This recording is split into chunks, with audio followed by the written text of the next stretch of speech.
Roll, welcome to our questions and answers session, Territories that Pulse Technological Tools for Voluntary and Community-Based Conservation in Peru. Before we begin, we would like to remind you that you can submit your questions for the Hub app. You may be wondering what voluntary and community-based conservation is. Before we start, we would like to briefly explain this concept. In Peru, this is an approach we are actively promoting, and it refers to areas that are managed by civil society, such as rural communities or indigenous peoples, local authorities, and even private companies within the country's territorial management framework. Examples include conservation concessions, private conservation areas, and ecotourism concessions. These areas are brought together under the National Network of Voluntary and Communal Conservation Amazonia Peru que Late, which brings together more than 180 conservation initiatives, protecting approximately 2 million hectares across 11 regions of Peru, and engaging more than 40,000 people. Since the creation of the network in 2017, it has participated in national and regional spaces for dialogue, learning, advocacy, and collective action, strengthening governance, visibility, and the long-term sustainability of voluntary conservation initiatives. Let us learn a bit more about this initiative through the following video.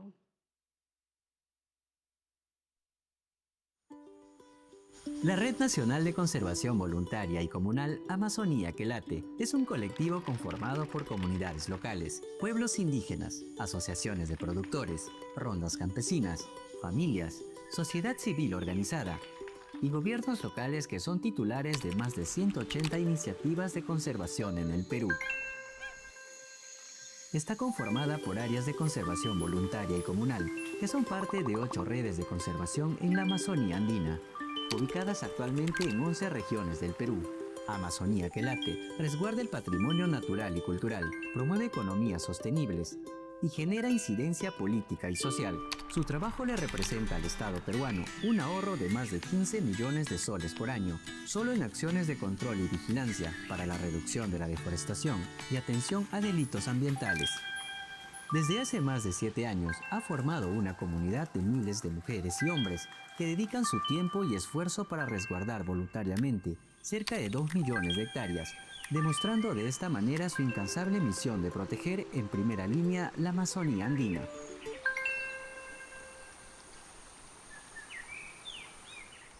Well, today we will learn how technologies are being applied in the regions of San Martín, Madre de Dios, and Amazonas, where regional conservation networks have also been established as part of this Amazonía Peru que Late network. To begin our session, I would like to welcome Samuel Hughes, Geese and Monitoring Coordinator at Amazónicos por la Amazonía, a Peruvian organization committed to conserving the Andean Amazon, promoting sustainable management, and improving the quality of life of local communities. He holds a degree in geography from the University of Leeds, specializing in geese, monitoring, remote sensing, and conservation technology.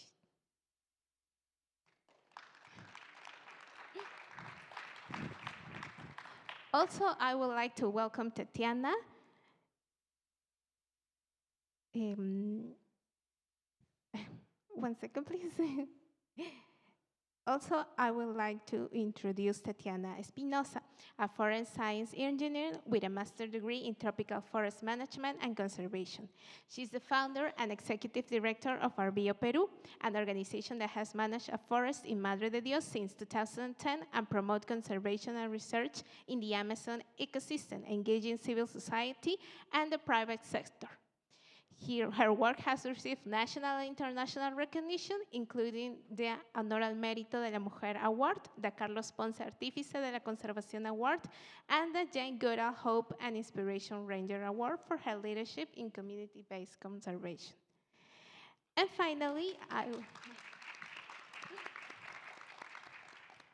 And finally, I would like to introduce Fanny Cornejo, Executive Director of Yoncawasi, a Peruvian organization dedicated to community-based conservation and the use of technology to protect forests and threatened species.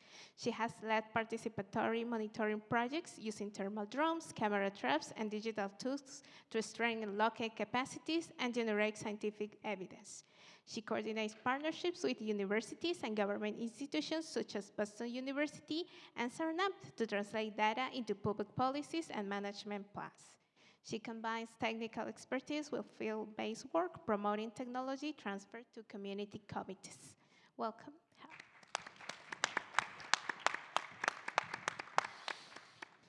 Well, to start our presentation, I will give the pass to Sam to start.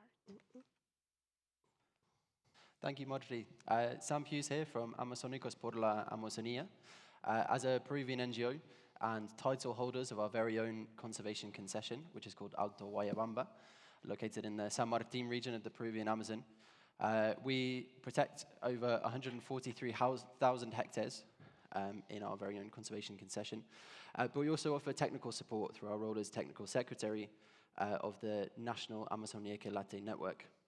That technical support comes through management support and biodiversity monitoring, monitoring of environmental crimes, legal advocacy, and communication and financial sustainability support, and also in protected area creation. So to date, we've supported in the creation of the protection of over 500,000 hectares in voluntary conservation initiatives.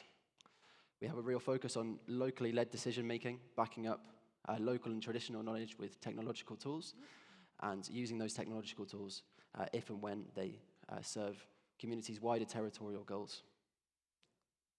We believe that sustainable conservation depends heavily on three things: on a territorial focus, not just looking at a community's conservation area, but also their productive needs and the ecosystem services that they rely on, using appropriate technology. So anything that a community uses needs to be something that they have the ability and resources to fix and maintain as so that they can use it sustainably into the future, and working with strategic allies, so that communities are not working in isolation, but involving civil society groups, authorities, and NGOs wherever possible.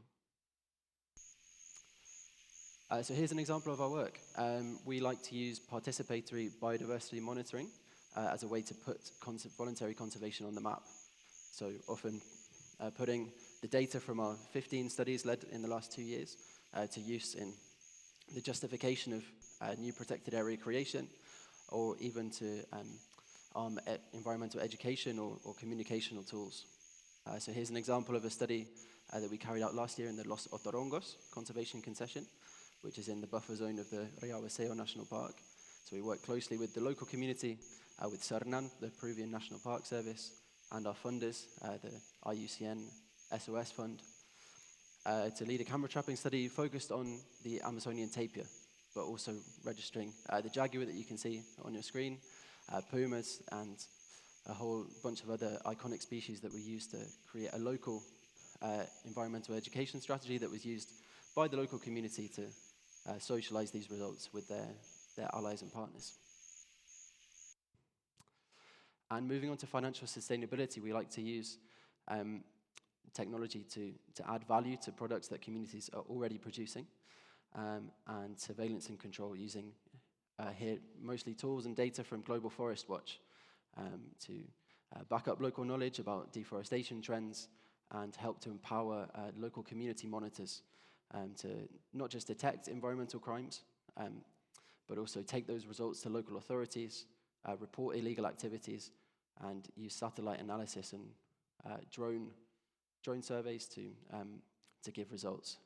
So you can see on the bottom of your screen there 2 sentences that were given last year for illegal deforestation in San Martin, and that's coming from a result of us working closely with the local communities and the environmental prosecutor in Peru. And then the overarching result of all of these strategies combined is that generally in these voluntary conservation areas in Peru, in San Martin, we see 30% less deforestation compared with the same area before their authorization as a conservation area. And in an area with a lot of landslides, that's something that we're quite proud of. Thank you very much. I'll pass to Tatiana for the next part of the introduction.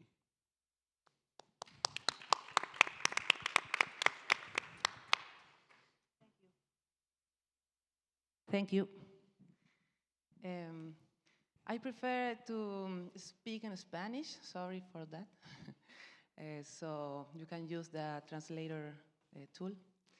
Bien, yo soy Tatiana Espinosa, soy directora ejecutiva de la organización Arbio Perú.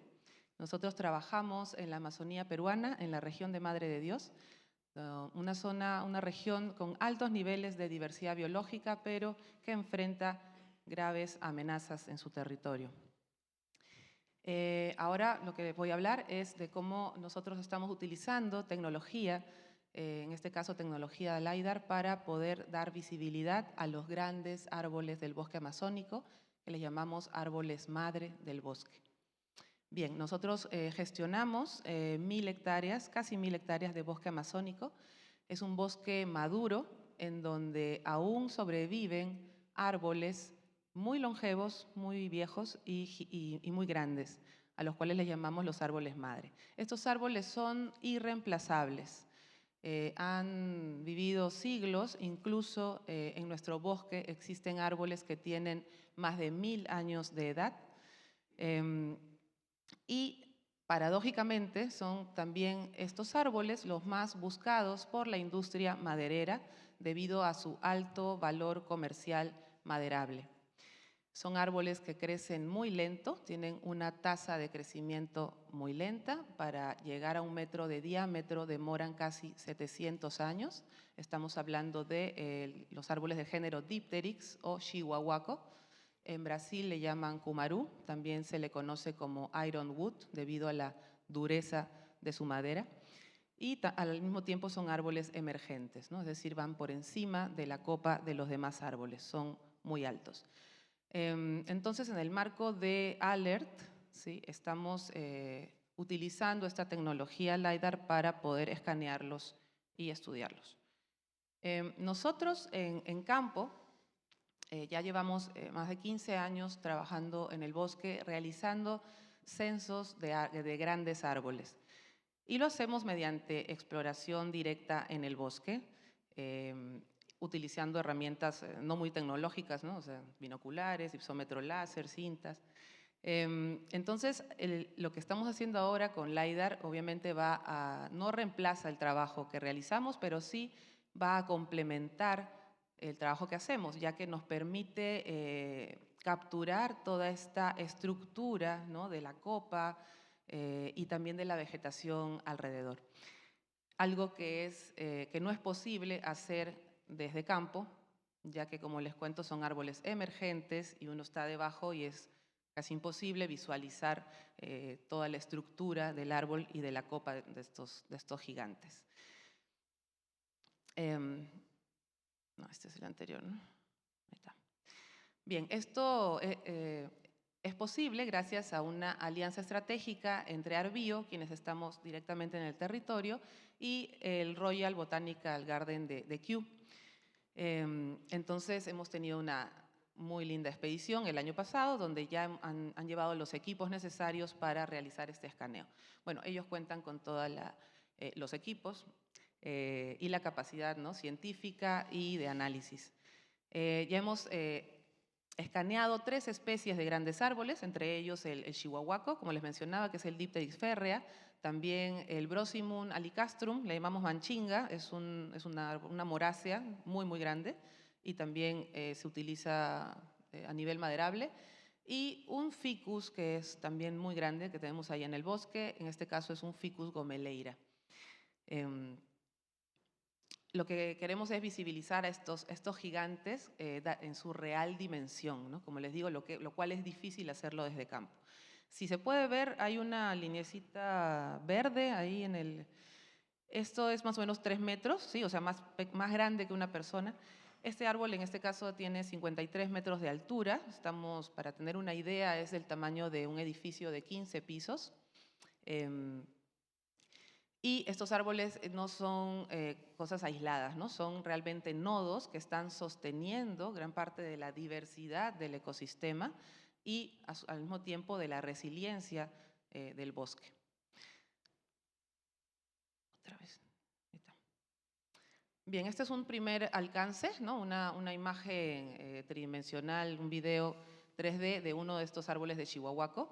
Estas imágenes y este trabajo también nos sirve para visibilizar a nivel de educación ambiental, ¿no? De concientización y educación ambiental. En este ámbito trabajamos con escuelas locales, con infancias, pero todos los años vamos a continuar realizando el trabajo que hacemos con todo nuestro equipo. Los árboles madre están sosteniendo la diversidad y la integridad del ecosistema.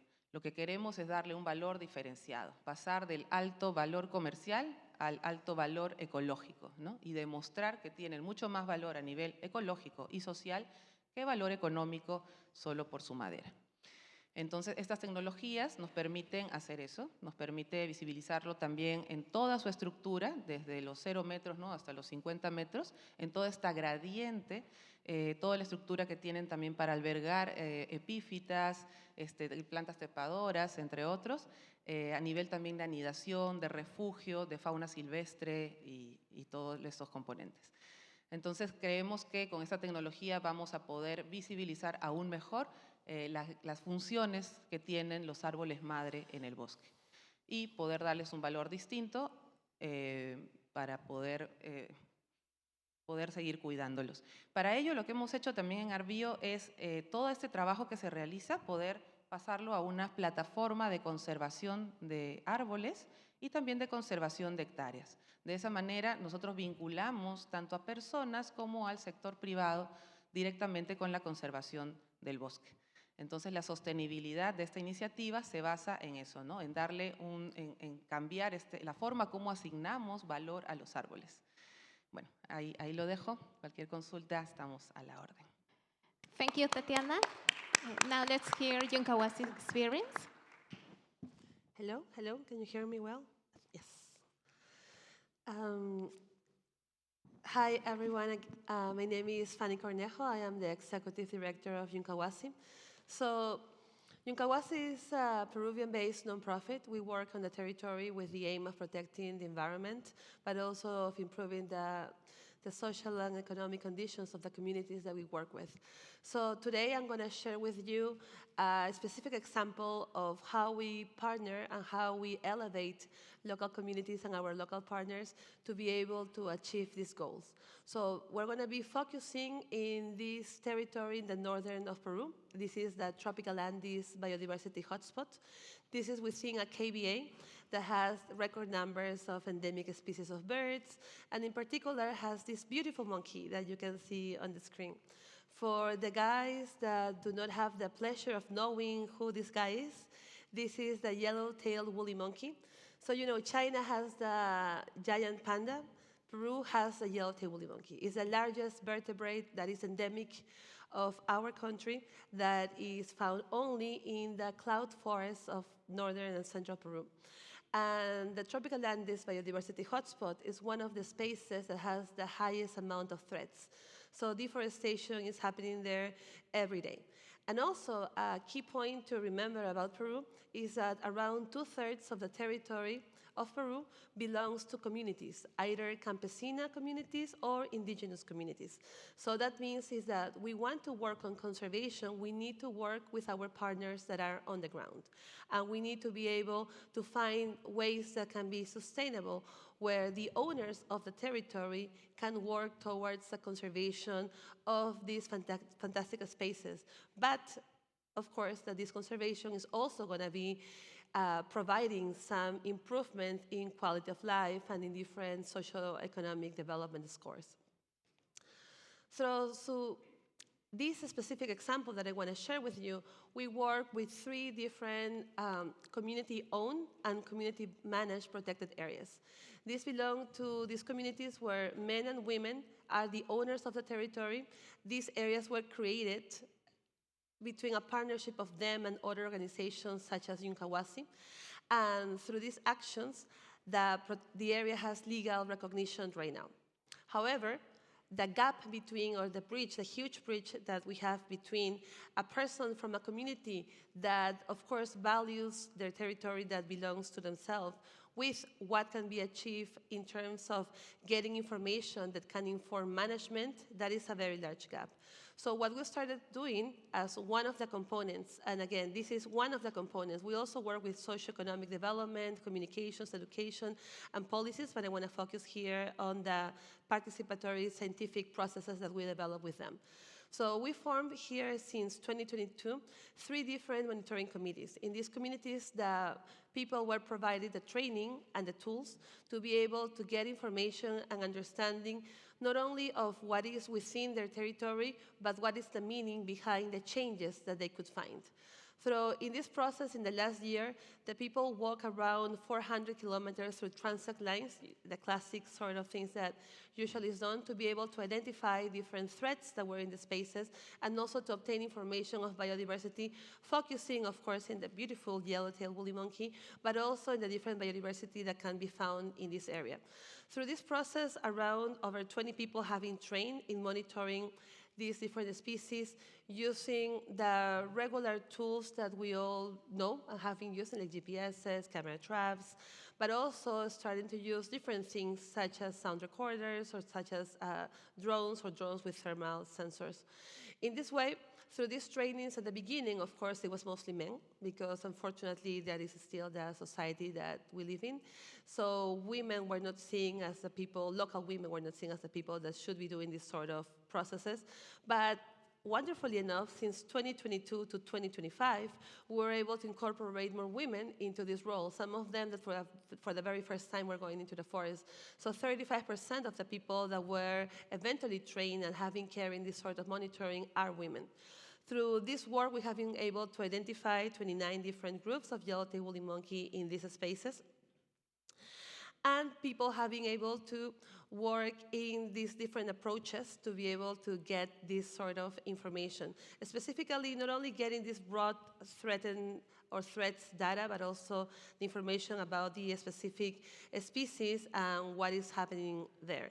It was a very interesting process that we also conducted with different partners to be able to get the information shared, but also to be able to get the deeper understanding. We do understand that right now there's still a huge gap between what information is being obtained and what do we do with information. So Yuncawasi still plays a very important role in terms of data management and how the data is being analyzed, is being processed, and is eventually published. But that is something that we are finding different ways of addressing, such as last year, thanks to the Critical Ecosystem Partnership Fund, we were able to, one of our main partners, as you can see, one of their main leaders, this woman handling the drone, her name is Lisette. She's from a local association named Oso Dorado, and with them we were able to develop a local field school where local leaders from these 3 different community-owned and community-managed protected areas were trained not only in the use of technology or monitoring their own spaces, but also on leadership, on project management, in protected area management, and as well on gender inclusivity. So this is a quick summary. We want to also have some time to be able to answer to some questions. And I'm just going to finish with a very short video about the footage that we get from using a drone with thermal sensor. You can see those are the yellow-tailed woolly monkeys, a strictly arboreal species that lives in the cloud forest, a very difficult environment to get in. But you can see with the right conditions, you can get really amazing footage. Thank you very much. Thank you very much, Fanny. And now I would like to ask some questions to our specialists. Well, you mentioned, Fanny, how women start to participate and involved in the use of this technology. I would like to ask to the 3 of you how you promote the participation of women and youth in the use of this technology. ¿Cómo promueven el uso de esta tecnología de las mujeres y de los jóvenes? First, we start with Fanny. Okay. Yeah? Okay, so that was a huge challenge. And there are many layers when we want to think about gender equality. In terms of that, unfortunately, a lot of women from rural spaces have been brought up with words such as don't talk, don't participate, stay at home, let the men speak. So intuitively, just by getting to the place and inviting everyone, of course, women are not going to respond. And sometimes we may, stay at that point and be like, oh, women just don't come. But the problem is much complex than that. So originally, we started working and, of course, inviting everyone, but only men were coming. So it was only because we have a permanent presence in some of these spaces, and we work in other projects, that we were able to achieve the trust of the community and the trust of women for them to be able to come, join, and feel that it was safe. Given the context that in these spaces also women were told that if they participated in meetings, they were wasting their time, they were not doing the house chores, or they were not taking care of their children. So also for them to be able to participate in these sort of things, we did have to allocate budget and personal time to childcare. So in that way, women could participate and the children could be there. Or for example, if it was a full-day workshop, we also provided lunches or coffee breaks, not only for the participants, but also for the children or the dependents of the people that were going to participate. So in that way, to be able to get women to participate. However, it is still very challenging. There are spaces where women that are part of these associations do it against the wills of their husbands, and they have to kind of hide away or go when they are in the field, so to not be able to participate in these places. However, as I mentioned, we also work with socioeconomic development. So that part of the actions that we do did causes that when men saw that women were also bringing profits into the house, then they were like, this is a great idea. Maybe you should keep working in this association and do these things that you're doing. So it is very tricky. It is extremely complex as a society overall, and especially in rural places where a lot of gender stereotypes are still prevalent. But it's something that it does require to have a very empathetic approach to be able to find different ways. And I believe that, of course, in every sort of human group, this is going to be very different. Thank you, Fanny. Now, Tatiana. A ver, nuestro enfoque va más por el trabajo con jóvenes e infancias. Lo que hacemos nosotros, bueno, en la estación, en el bosque, es que cada vez que recibimos investigadores, personas que van a hacer investigación en fauna silvestre o en plantas medicinales o en grandes árboles, ahora también tenemos un enfoque de investigación en hongos, en macrohongos. Lo que hacemos es invitar a la comunidad. A veces llevamos a los jóvenes, a los niños a la estación y otras veces los vamos a visitar, llevando lupas, microscopios, bueno, no tanta tecnología a veces, pero ese es el trabajo que hacemos. Aprovechamos de contar con este gran potencial que tenemos en la estación para poder compartirlo con las comunidades. Ese es un inicio, ¿no?, de un trabajo a nivel colectivo, a nivel de colaboración con estas comunidades, y el objetivo es justamente... Con las mujeres es más fácil trabajar, con los hombres muchas veces justamente son los padres, ¿no?, los hombres de estas comunidades, los que ven la oportunidad, claro, en el tema también de cortar árboles, ¿no?, o incluso en la minería aurífera. Entonces, a partir del año 2016 comenzaron a cortar mucho chihuahuaco, después de que veníamos ya trabajando 6 años hablando de este tema. Yo les decía que dejen los árboles en pie, que eso va a valer mucho más, le digo, adelante, bueno, tratando de darle valor a los árboles. Pero bueno, llegó un poco incrementó la demanda y empezaron a cortar. Entonces, nuestro enfoque va con los niños para que puedan tener otra mirada también, no solamente las actividades que realizan los padres, sino también ir más allá, ¿no? Saber que existen actividades que pueden ser en armonía con el ecosistema y no necesariamente actividades extractivas. Por ahí nuestro enfoque. Thank you, Tatiana. If I can complement a little bit the great answers that we've had already on those topics. I mean, obviously they're incredibly complex, especially in terms of the gender issue. Female participation in community-based conservation is generally low at the start of projects. That's fairly normal due to some really deep-rooted stereotypes and gender roles in communities. We found, similar to Fanny's experience, that it really requires a two-pronged approach, as much about the empowerment of the role of women. So where there are women actively participating, we want to raise as much awareness as possible about them. So that's creating audiovisual materials which are posted on social media accounts, empowering them to speak at community network events, so working with the San Martin Community Conservation Network, empowering women to take an active role in those spaces so that they can inspire other women to do so as well. And then even from our perspective at AMPA, as a technical team, we are a majority female team, and so we hope that showing women in those kind of technical roles helps to reduce the effect of those kind of stereotypes.